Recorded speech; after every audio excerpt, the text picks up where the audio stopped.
Okay, morning, folks. Welcome to the briefing on Thursday, the 24th. Quite as nice a day as yesterday, but still feels quite warm out there at the moment. And what we've got, and this is the midnight chart showing that warm front that was sat really over sort of northern England, Wales yesterday, and it's moved a little way south overnight.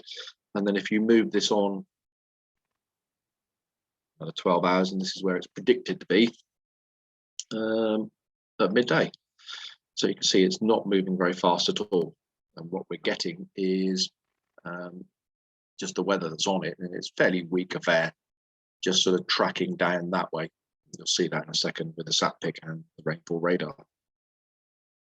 Isobars, well spaced, so very, very light winds. It's just a light northwesterly flow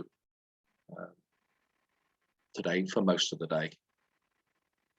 Tafts, Farnborough, doesn't say a lot really. It says between 7 and 4 o'clock this afternoon, 300 degrees, 4 knots. So I guess say very light.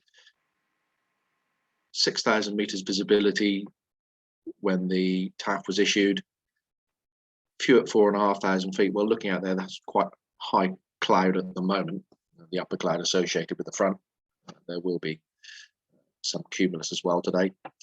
Becoming sometime this morning 10k plus viz. I think we're probably getting there now actually, but nothing else major to report. They're not giving any rain. And on the Gatwick forecast, the showers and rain are not really until tomorrow morning. You can see here tempo between 3 and 10. It changes to 6,000 meters, rain broken at 1,200 feet. So the rain really gets here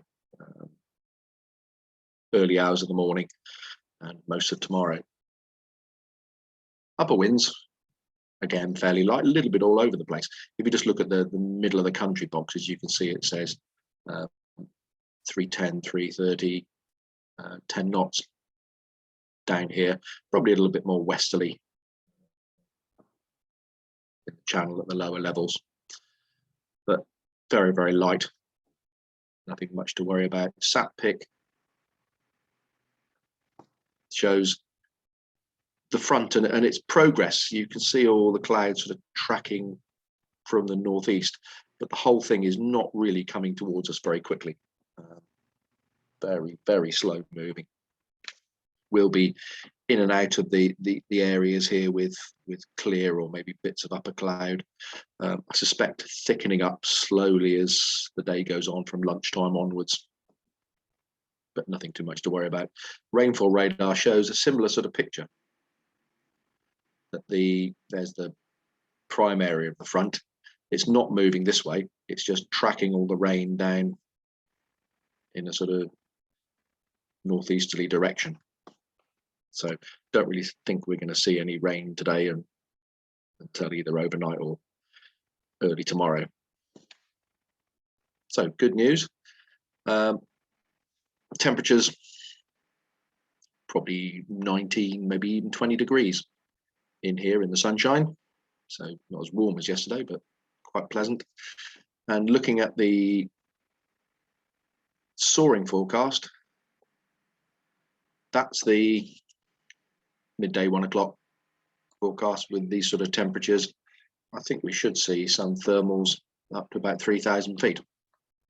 But that's going to rapidly change, I think, as the day goes on. 4 o'clock in the afternoon, the lines really are coming together, showing large amounts of cloud, sun being cut off, and then they're right together now. That's a pretty poor late afternoon, evening forecast. The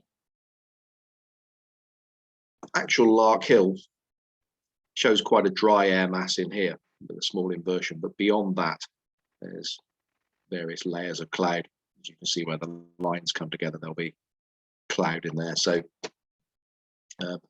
it's a fairly damp upper level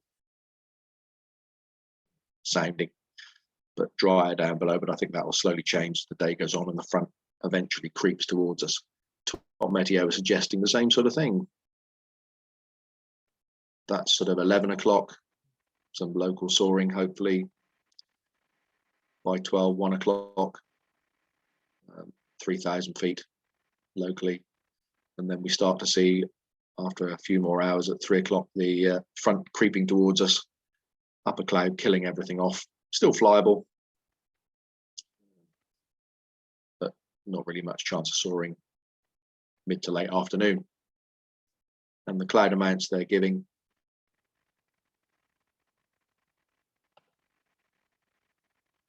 from 10 o'clock, we're on the edge of, as you saw on the sat pic, the upper cloud, and it slowly starts to creep its way this way, thick altitude coming across the top of us, cutting off the sun and reducing the soaring potential. Not coming down into low cloud because the actual main part of the front is still well out to the west of us, probably over the Bristol area by mid to late afternoon. It doesn't really get here till late evening.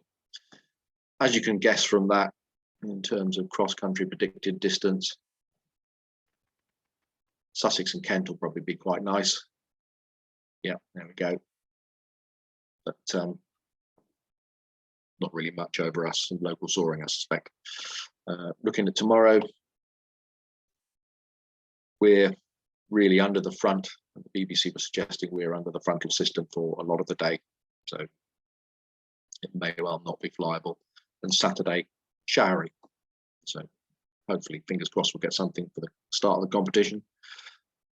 But that's anybody's guess just at the moment because the forecast models have changed on an almost like hourly basis at the moment. Right, airspace wise, locally, my normal source of NOTAM information seems to have dried up just at the moment, so I'm back to using AS Select. These two larger ones here, that's just notifying that both Southampton and Cardiff have slightly altered hours of operation, so nothing to worry about there. Number 12 is there is no danger area crossing service from Salisbury Ops. 13 is the UAV temporary danger area over Keeble that reaches into Salisbury Plain danger area. Again, there is a crossing service in theory available on 126.7 from Boscombe down. I think there might be a bottle of wine for the first person that actually manages to get a crossing through it, because so far everybody that's tried has been refused. Keep trying, folks. We will get there eventually. And if you do get refused a crossing service, please let us know, because we're building a case to put to the CAA, because when this airspace was granted, they said there would be crossing services available and it won't be a problem. And it clearly is a problem for the military. Moving up here, 24 is the activation of Fairford's ATZ. It's come back to life. 25 is just paragliding, and 28 is Little Rissington with parachuting, but not till 5 o'clock tonight. I don't think anybody's going to be venturing that way, even in a powered aircraft today, to be honest. 33, I'll just look at that one in a second. It's Sywell, and it's just they've got a very short air display. Here we go, on the 24th from 1615 to 1635, and that's it. So quite quiet over the UK and our area, but I don't think we're going to be squeezing any cross countries in to the west. More likely, if anybody does manage to get away, it'll be down to the southeast. Right, operationally, we've got 2 jet movements.